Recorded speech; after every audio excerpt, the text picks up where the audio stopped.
It's recording. All right. All right, we're having a conversation. Right. Okay, go ahead. So, I think transparency is really big for any government, and I think that we're missing the mark at the moment. So I think that's one of the main things with that second point. But I think that it goes beyond just transparency. I think what we're doing now, talking to people who are concerned and want to see change as candidates or as people in office, I think that's important. And that's most of my campaign has been door-to-door campaigning. Like, I don't have mailers, I have signs, but not very many of them. So it's been connecting with voters directly, grassroots, exactly. That's the best way. And that's how all government officials should treat things. They should talk to people instead of just putting a sign up and saying, "All right, vote for me." You know what? That's another huge thing that I've had a problem with. And let me ask you the question. See if you feel the same way. It's about the funding of all these campaigns, the way we do politics, and where all the money is coming from. That's going into these campaigns and stuff like that. Right. I think campaign transparency is really big too. I think there's a lot of conflict of interest. There's a great organization. That's it. Infuse SA. Look them up. They're great. Unless you know them already. I don't. Let me write that down. Okay. It's called Infused. Infuse SA. Is it a website? I don't know if they have a website. I know they have Facebook. Probably some other social medias. Okay, I'll look for it. So what's up with them? They are they're a grassroots organization. They primarily focus on campaign sleuthing, like seeing who's getting money from who. They focus on a lot of those local government, especially like ethics complaints as well. What do they call that person in Washington who just goes around with the money? They're the head, the speaker for these larger groups. That, I thought you were putting one of mine down. You know what I'm talking about? There is a term for them, lobbyists. Oh, lobbyists. Yeah. Yeah. Well, that's what Infuse SA does, especially for local politics. And there's a great guy who is part of their organization, Chris Baker. He's running in District 6. Yeah, go ahead. He's great. And you agree with his politics? His stance? Pretty much. Mostly. Yes. Cool. His last name is spelled interesting. It's Baeker. B-A-K? Baeker. B-A-E-K.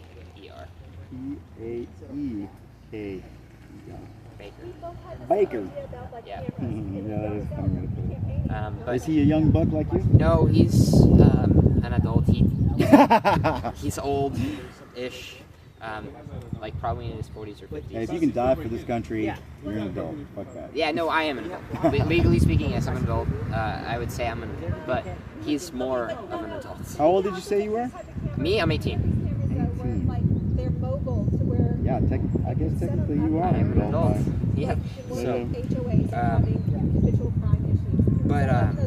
Chris Baker is pretty awesome. He's running in District 6. District 6. Definitely libertarian-esque. It's libertarian. Here's the problem. I think so too. Generally speaking, how would you, if you were to summarize kind of libertarian? How would I summarize libertarianism? I think that's a great way to put it. I mean, you could go the more philosophical route, and I could start talking about the non-aggression principle and private property and all that. Or I could just say it's about letting people be. It's like a few things boiled down. Yeah. One of them is property. Right, property, the non-aggression principle. I think Non-aggression is big. And then, I forget. I remember. And smaller government. Limited government, private property rights, and non-aggression. And rights themselves, like maintaining our individual rights is just like a big part of for sure. their government. I mean, that's kind of the non-aggression principle covers a lot of it in that sense because it requires government coercion to enforce a lack of rights. I guess for the government to take away your rights requires coercion, and so.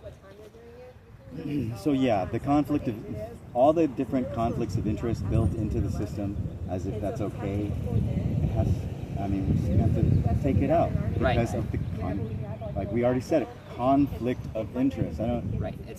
There's so many in politics. So much. There's so much. And politicians at least, are more interested in what CEOs have to say than what the regular people have to say. And I think that's the wrong way of thinking. That was well put. Y'all have a good And one. true. Thank you. And then, That was painless. Painless. Pow, pow, pow. yeah, it's quick. There's no one voting, sadly. Wow, efficiency in government. Go figure. Yeah, never seen it that easy before. Y'all have a good day. It's a miracle. Truly. And then I think the third thing that I would say about that second point has to do with how often the local government prevents people from just doing things. There are The red tape. yeah, red tape, exactly. It costs $16 and a bunch of bureaucracy at the yard sale. Okay, yeah, that's a big.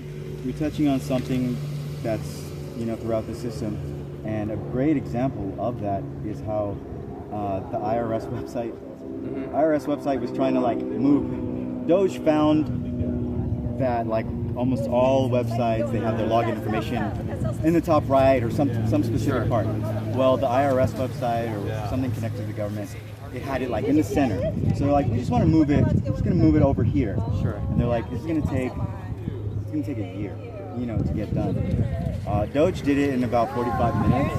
But this is exactly what we're talking about. Right. All the red tape to cut through shit so we can actually make change. Even for the government to do things itself. Like the government has to go through the government in order to do things. They've set up their own roadblocks all around themselves. Exactly. Why do you think they've done I really have no clue. It's dark To as me, it doesn't make possible. sense. And I think that you mentioned it, it's parts of the system that want to have those roadblocks. I mean, I don't get why, but There is a reason for it. Okay, how about this? The answer to 99 out of 100 questions is money. money. So there's got to be some profit or benefit. Somebody is. Someone's I assume getting. that's part of it too. Yeah, but I have no clue. We could probably just see I can't who's tell you. benefiting from these fucked up policies. We look at the conflicts of interest. And then we could probably just easily look at the groups that are maybe massively benefiting from those policies.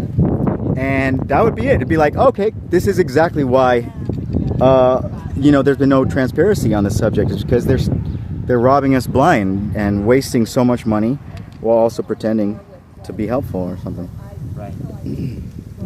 But yeah, that's what I would say. I think that those are the three things that associate with Well, you're on it. forming our government structure to amplify people's voices. The government is not responsive to people. It doesn't let them do what they want with their lives. It doesn't tell them what the government itself is doing. Do they have they had our best interests at heart? Not for a long time. No. In my opinion. Certainly not. Getting that back, see, I'm ready. I'm at the point where this is a monopoly. We have laws against monopolies. Right. Which president was it that was breaking up all the monopolies back in the day? I believe that started under Teddy Roosevelt. You got Teddy. Teddy was the monopoly buster. Mm-hmm.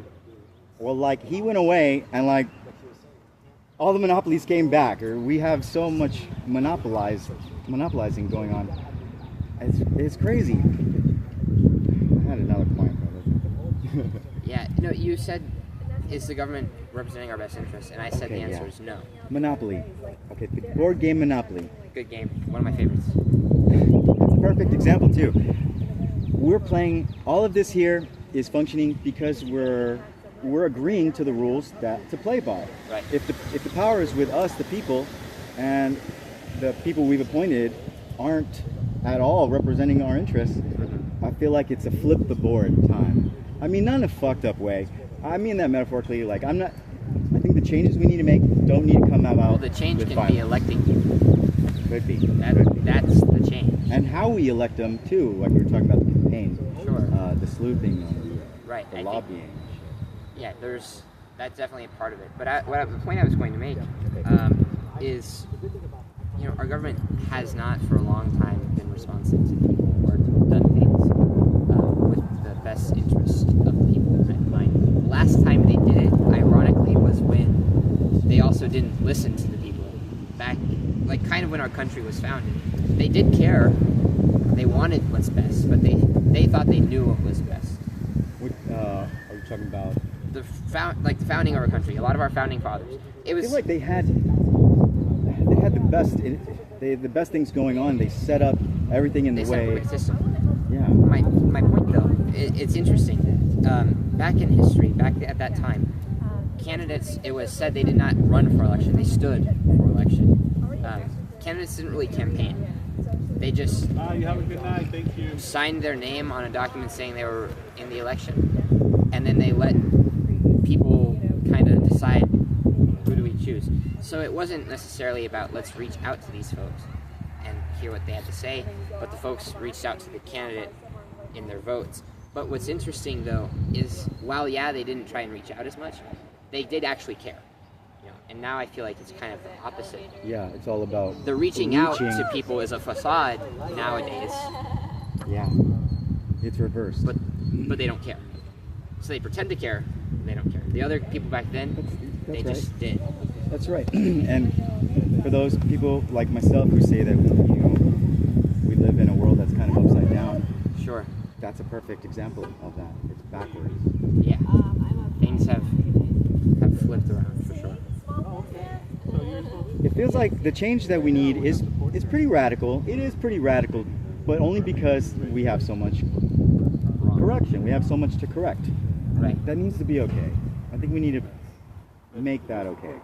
That even though we have so much to fix, Yeah. we can do it We sure can.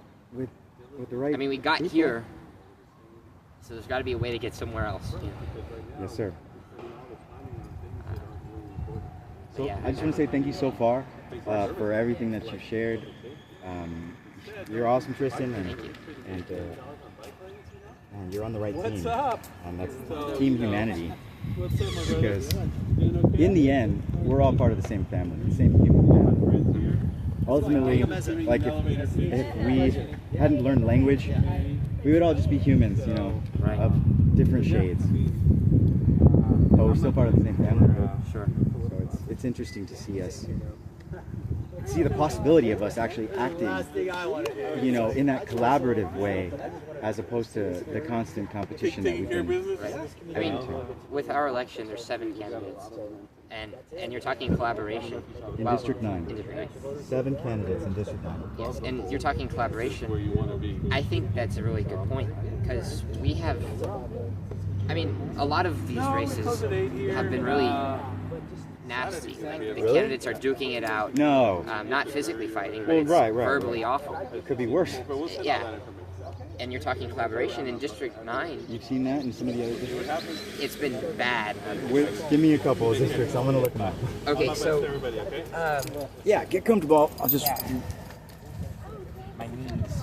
Yeah, dude. I got knee surgery a few years ago. Me too. What Really? kind did you get? I got Did you tear something? ACL reconstruction, yeah. Or not reconstruction, but a quad tendon graft for my ACL. Nice. I had that. That wasn't the surgery I had last time, but you've had I had a cadaver graft one time. wow. That tore, and then they did the quad ligament, Yep. and this last injury was like right before I went to rehab. In fact, this is what spurred me into going rehab. I was riding my bike, working these app jobs, working as a server, banquet server around the city, Right. and I was riding really far out to I-10, past La Cantera, like way past there. Wow. I wasn't gonna make it, so I ended up canceling the job on my phone. I turned around, I was riding my bike back along 1604, and I was so depressed because it's like I was at that point where like I needed that money. Like I needed that money to pay the bills. I was at a breaking point. And what happened on my ride back, I fucked up my knee so bad. Like I was over at the HEB parking lot at 1604 in Blanco, and I stole a bottle of liquor from the liquor store there. The guy didn't notice, he wasn't chasing me or anything, but I wanted to get out of there as soon as possible. Jump on my bike and leaving the crime scene. Because I'm in a rush, I don't see that parking thing that they have like throughout the parking lots. It's just randomly in a spot I didn't expect it. and I'm riding those 700C tires, so they're real thin. It was a blessing, honestly. But in that moment when I went over it, I was like, oh shit, you know, this is not gonna end bad. And like my bike goes over, I land in the most fucked up, awkward way. My knee goes all which ways. I'm just there. I was already like crying enough, you know, from the horrible day that I was kind of having. And then I fucked up my knee so bad. So serving was out. Yeah. Like supporting myself at all was going to be extremely difficult at that point. And I didn't have support from my family, not really at that time. So I was just sitting there in the parking lot at HEB, just like taking in this thing, like how is this going to work out? And it was the factor that pushed me into going to rehab in Dallas at this place called Turtle Creek. It was an incredible experience. First time I went to rehab, and probably the last time I'll go to rehab. I got so much out of it, and that's its own story. But yeah, fucked up my knee. Here's the miracle part. Here's one of the miracles. So my dad comes to my aid. He's in California, but I end up on the phone with him, and he's going to help me out. Him and his girlfriend are going to help me help myself, and they're going to, fund me for a month on my rent and this and that. They helped me get that free medical insurance through Obamacare. Actually, it wasn't free, although most of it was subsidized. And so I got the medical insurance lined up, went to see the doctor, got everything checked out. Doctor said I was going to need surgery, down the road after I got out of rehab and stuff. Well, I went to rehab, and all kinds of great stuff happened during that period in Dallas. But when I got back to San Antonio and had him check my knee, a few months later, he said, "You're not going to need surgery." Turns out your knee has healed enough to where you won't need that. This is me. Oh, okay. Yeah, how are you? So, dude, my knee was like, I don't need surgery? It was a miracle, as far as I was concerned. And yeah, I didn't need surgery. It healed itself, and I've heard it since then, but it keeps healing, and I just roll in with the punches. But yeah, it sucks, man. I've fucked up my knees quite a few times. Yeah, I've only done it once, but I'm also quite young, so we'll see again. Hopefully not. How'd you do it the first time? Skiing. Skiing? Yes. There it is. In Colorado. Wolf Creek. Awesome. Well, we appreciate you. I don't regret it. I want to go skiing again. I've skied before, and it's great. Yeah, It's awesome. skiing's amazing. Yeah, I dropped the video today. I saw. It's harder than, I don't know. It wasn't super easy to me. My dad took us up in California. He lived in Sacramento, so north of that are some mountains. Right. And we were up there, and he's showing us, it's one of the first few times that we went up there. And we're on the path, and there's a black diamond, and the black diamonds are. Yep. My dad just he just goes down it. He's just. Actually. It was brave, but he trusted his skills and his knees enough to take that. It was the angle. The angle of the steepness on that hill was terrifying. Yeah. Because I can't. The problem with beginners and me was I would be going way too fast. I'd end up going at a ridiculous speed, and the only way to stop was to crash. Right. Which wasn't great at that either. So I was not going down that Black Diamond Hill. Yeah, I knew myself enough not to do that. Fucking die. I wanted to snowboard. I still have yet to snowboard one time. Have you snowboarded? No. It looks fun though, right? It looks sort of fun, but I have a prejudice towards skiing. You're a skiing snob. Yeah, that's a good way to put it. I guess I am too. But for now. But would I snowboard? Yes. Good. That's good.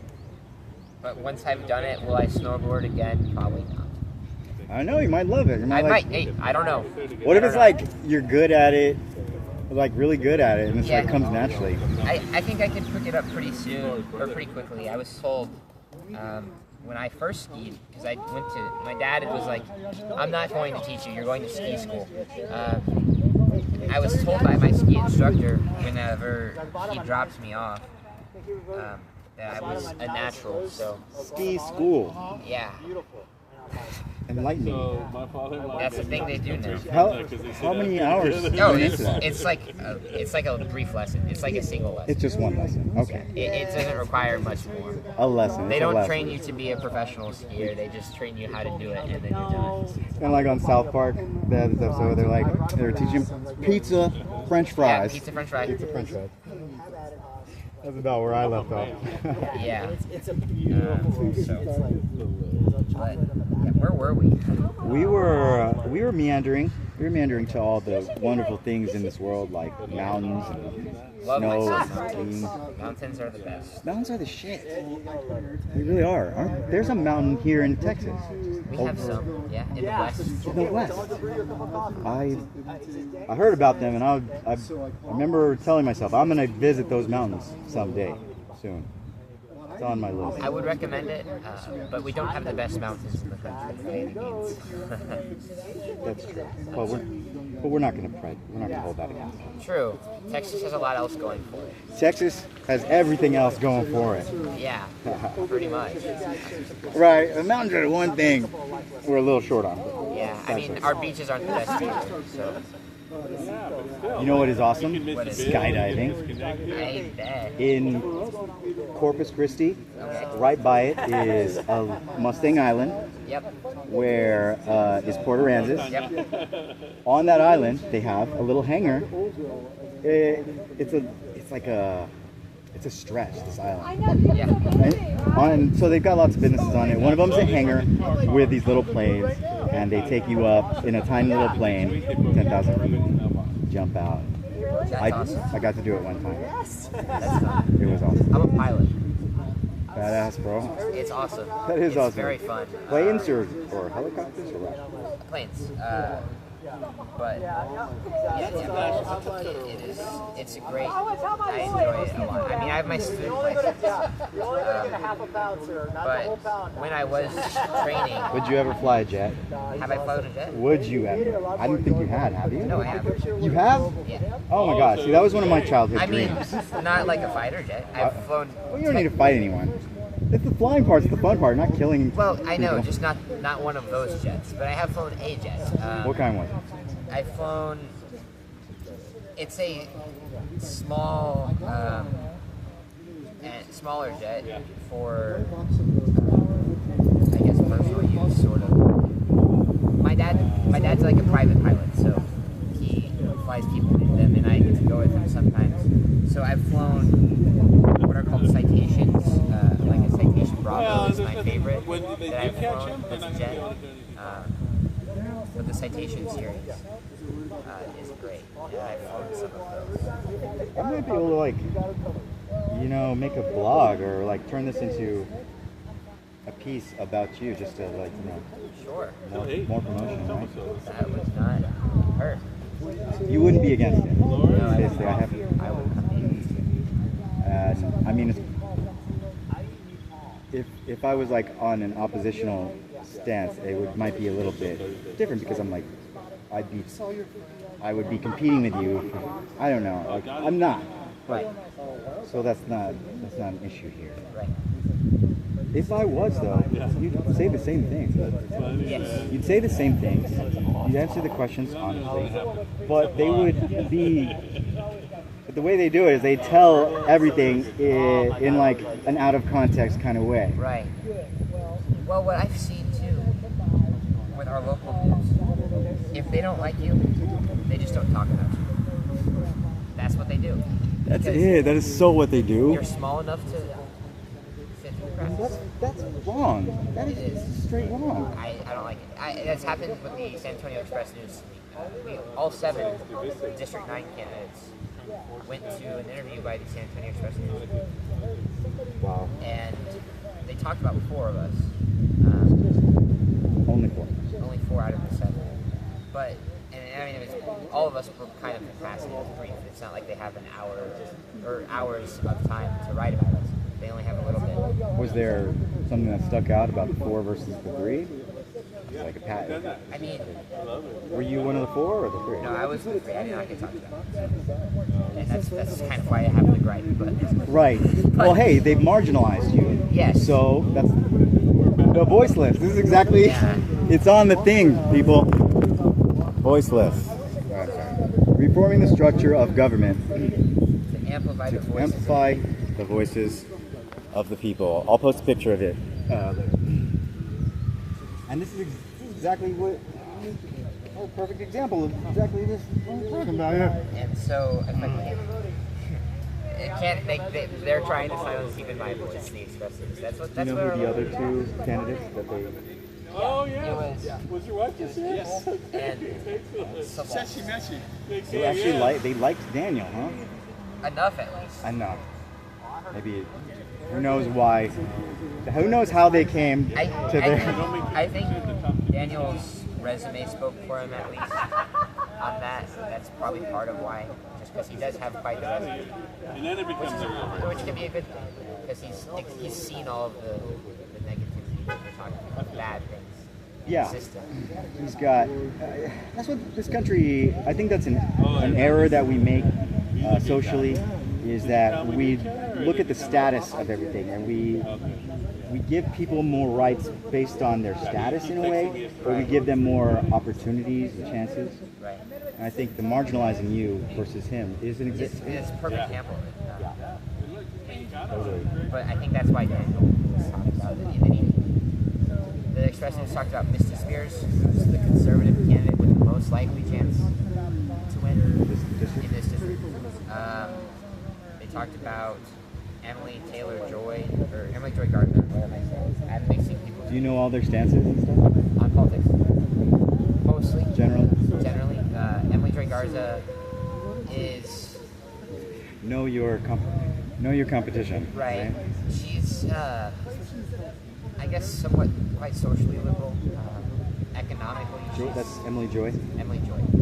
She's definitely more moderate, to even lean conservative on fiscal policy issues.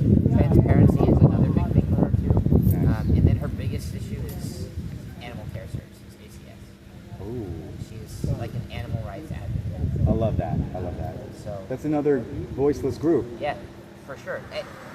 Her campaign messaging is like almost sounds like I'm not joking.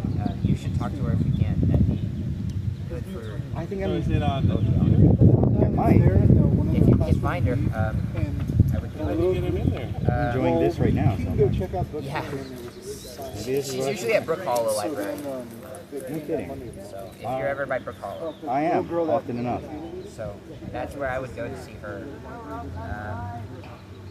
Cool. And Animal then- rights time. Yes, and then Why is she the one that's got the expected to win? no, that's Misty Spears out of the Oh, Conservatives. that's right. She's got the highest.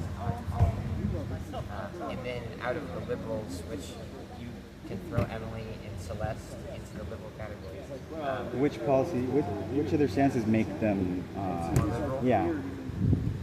I mean, not to say that this isn't necessarily important, because I think it is. But for Emily, environment is one of the more liberal things. I think right. environment is important. How you handle environmental issues is Thank what you. makes you right wing or left wing. Thank you. Yeah, because it's been a cover. Yes, the environment is important, but it's not something to hide other shit behind. True that, for sure. And that is something that we know that they have done. Well, and it's also about whose job is it to save our environment. And okay, and another thing, you remember, you probably saw the documentary by Al Gore, The Inconvenient Truth. But tell me. It's in my opinion, it's a big propaganda piece. It's a huge fear-mongering movie meant to convince you, leave you with the conviction that the environment, that the world is like breaking down so badly, and like we're fucked, you know. Right. That's the feeling it leaves you It's with. very gore. It's a health career. Yeah, it's very fear-based messaging. Okay. And the thing is, 99% of all species on this planet have come and There you gone. go. we will be no different ultimately. But the Earth itself, it'll just see. What I heard was that like if we keep destroying the environment, like all the fracking, all the fucked up things to the Earth or whatever, that the Earth is starting to react a bit because it's alive. It is an ecosystem that's alive.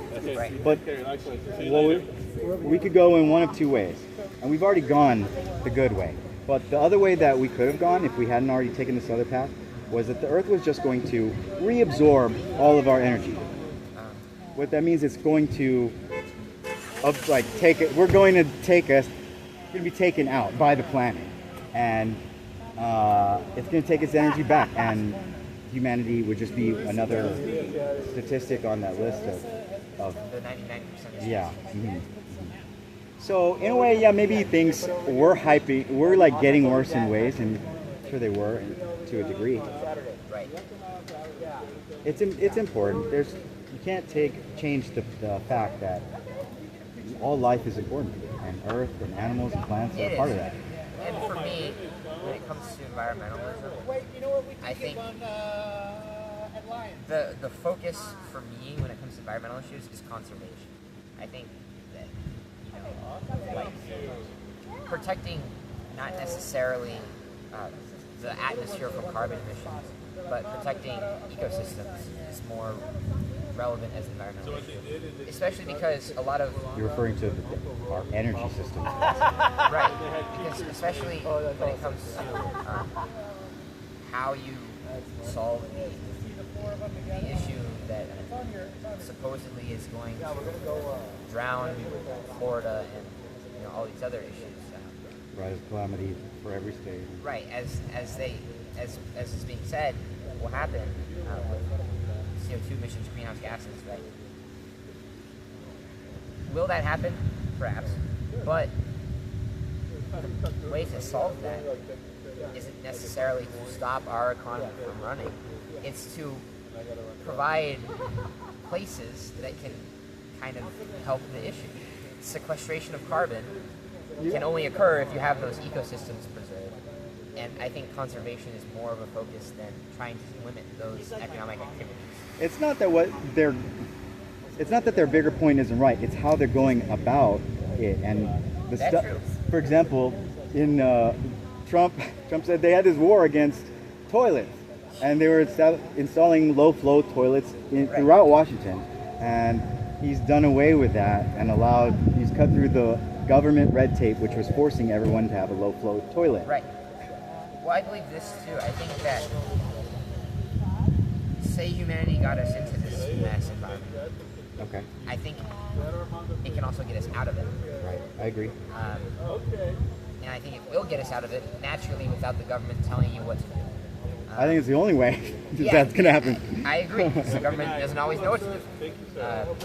So, in fact, it rarely knows what to do. It's funny because we talk about the government, like it's a person, like it's one entity. But we're talking about people who control industries, they control the industries that affect everybody. Because it's the money. The money is pulling the strings right now. And I think that's why, when we first started this country, the founding fathers, they had some shit that they knew was right. One of the reasons why we left Europe and started America was to get away from the banking system that they had in Europe, which was in control of everything going on over there. They wanted independence from the control of the banking system that was already in place. So there was no Federal Reserve in the beginning. That came in later, and the way that it came about, it was a fucked up way that it came about. Oh my gosh, it's all connected, and there's so much fucked up shit that's led to why things are the way they are right now. Right. It goes deep. These are all we're touching on all these rabbit holes that we could go down and talk about some of the fucked up shit that led to how we got here. But since we have limited time, let's try to focus on not just the conspiracy theory, not even conspiracy theories. These are things that happen. There's just so much. It's overwhelming in a way. There's so much bullshit to clean up. It's so overwhelming. I feel like that's why a lot of times we're like hands in the air. Like it's immense. But we have to do it. Right. It'll be worth it. Thank you again for throwing your hat in and setting an example. Even if you don't win, Right. Well, I'll it's be back. the example you're setting, right? Yeah, keep at it. You obviously have the best intentions for That's for high America, and that's what matters. That's honestly like in basketball, on a basketball team, it's not necessarily that the person is the best player ever. It's, are they coachable? Are they able to grow and to learn what they need in order to be valuable? Right. And I think that's the basic question with anyone that's getting into a government office or position like yourself. Right. What is their alignment? Do they care about just who are they? What is that word where like someone gives you money so you owe them a favor? Beholden. It's who we're beholden to. Sure. Right, and that's the whole concept of interest in campaigning and lobbying. But yeah, that's the important point. You care about what's really affecting us, and that's why you're a legit candidate. It's crazy how many people in our government don't have our best interests at heart. I think it's about 96% probably. That's my guess. That's Yeah. huge. That's I think when it comes to those entering shocking. when it comes to people entering politics, it's closer to 50. You know, half Right, of them are well intentioned, half of them know that politics is Because there is a game at hand. There is a Right. game being played. Right. Being in politics corrupts, though. I think. It, in different ways. In so many ways, yeah, But the strategies have been in play for a long time, for right? sure. And that's how you get from 50% to 96. I think. Absolutely. It's almost like, okay, so they found out that children are mostly geniuses. They did a study on like 3-year-olds. Oh, I think it was Wall Street that wanted more geniuses to work on Wall Street. So they Sure. paid someone to find out how to get more geniuses there. So this guy did a study on children, and he followed them through till they were older.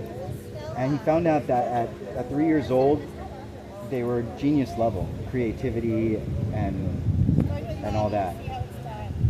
Retested them at 3 different points further on. At each point, I think the next point was at like 10, another one at like 18, and another one at like 27. And it went all the way down.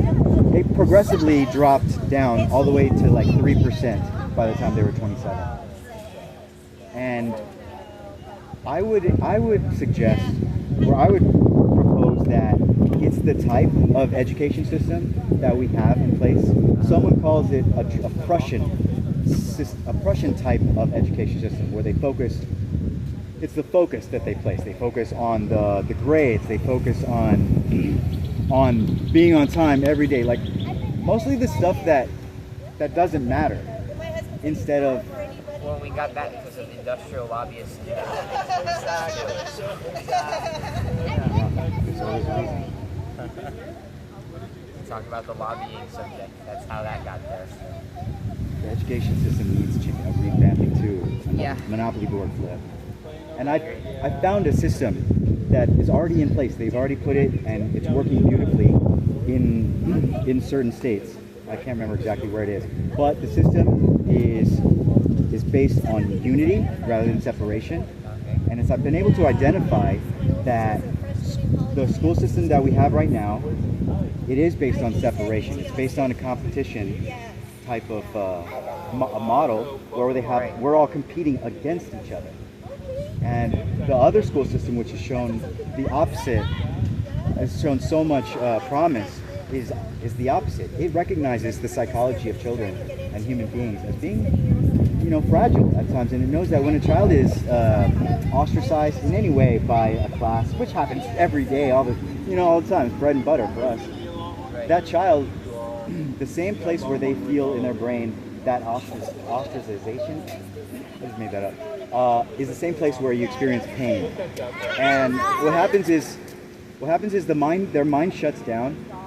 A child in that kind of state of mind isn't capable of making the proper choices anymore in given situations.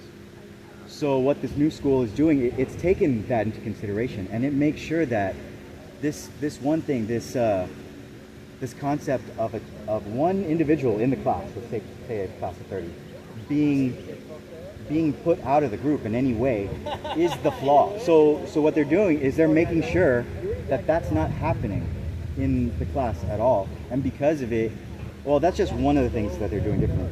But that alone, it's eliminating a lot of the problems that are so many people's experience. It was mine too.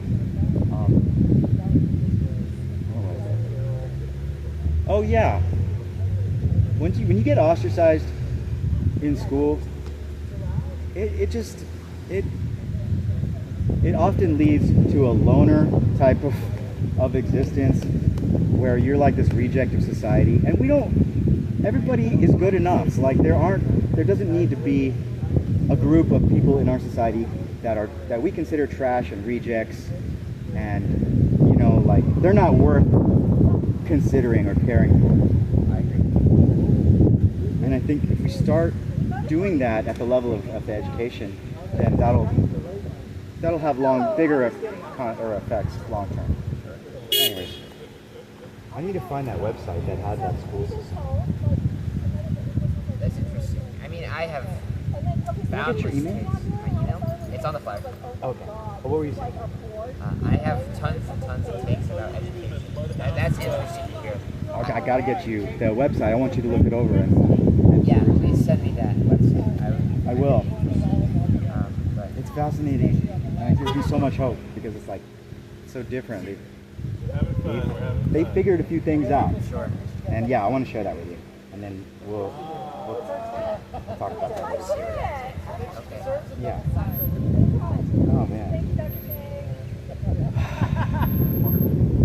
We're not late. It's not too late.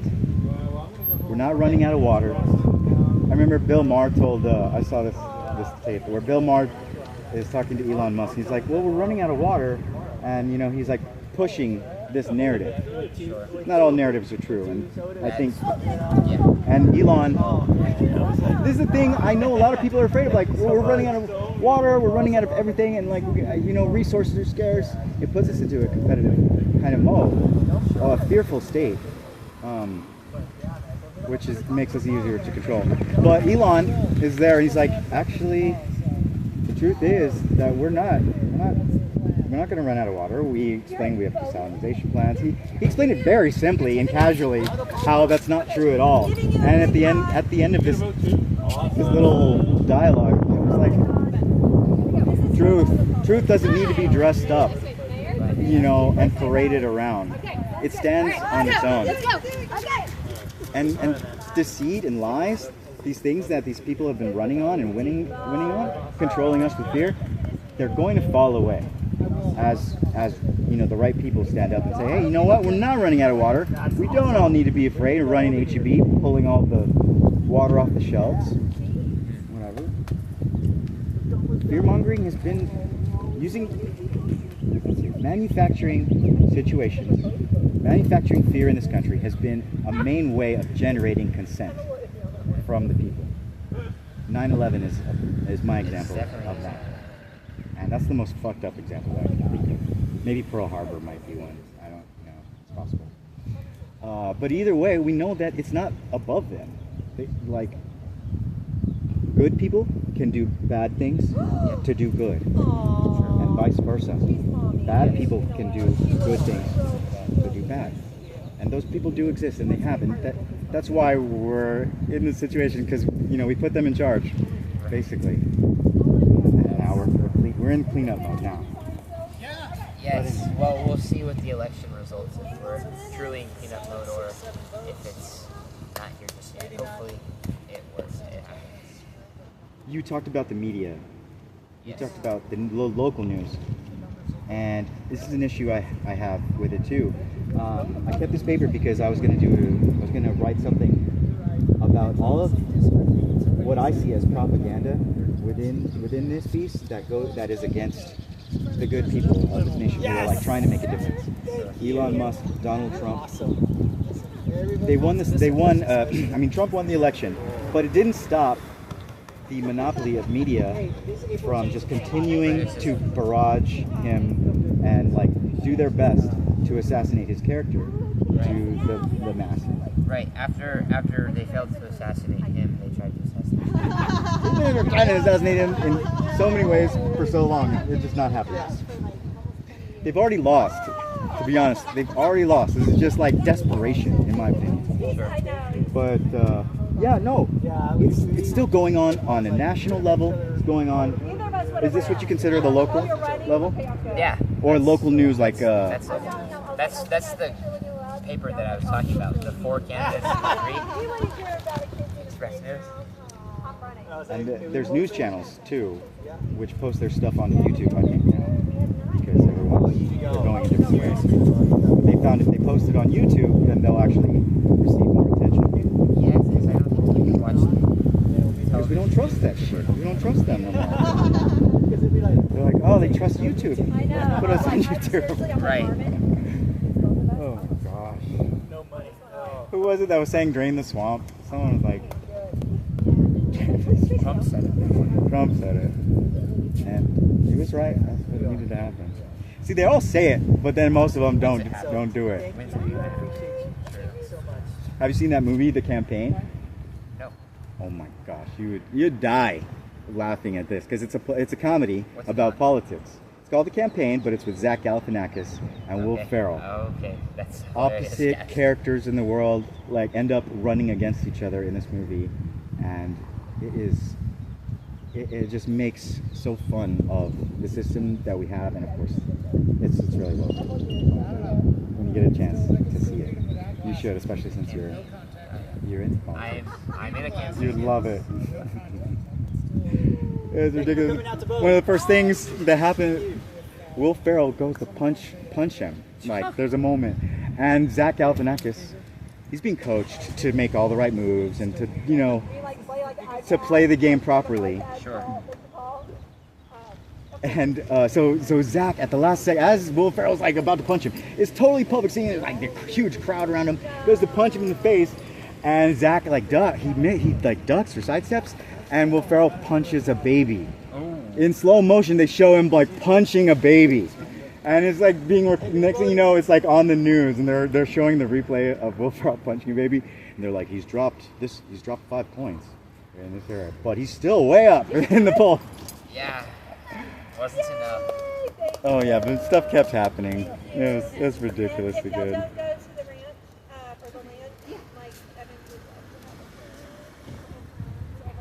Democracy is about different sides, like everybody having a voice, right? But democracy can be undermined, and it has. We've come up with terms to familiarize ourselves with this type of behavior. I think one of them is called a SCAD, State Crime Against Democracy. 9/11 would be a perfect example of that, generating consult to achieve ulterior motives or whatever. But yeah, no, our democracy can be undermined with enough money, and what we know is that they found a way to control the money, and they can just print it at will. It's infinite money for them. This is a major conflict of interest too. That's not right. So far from right.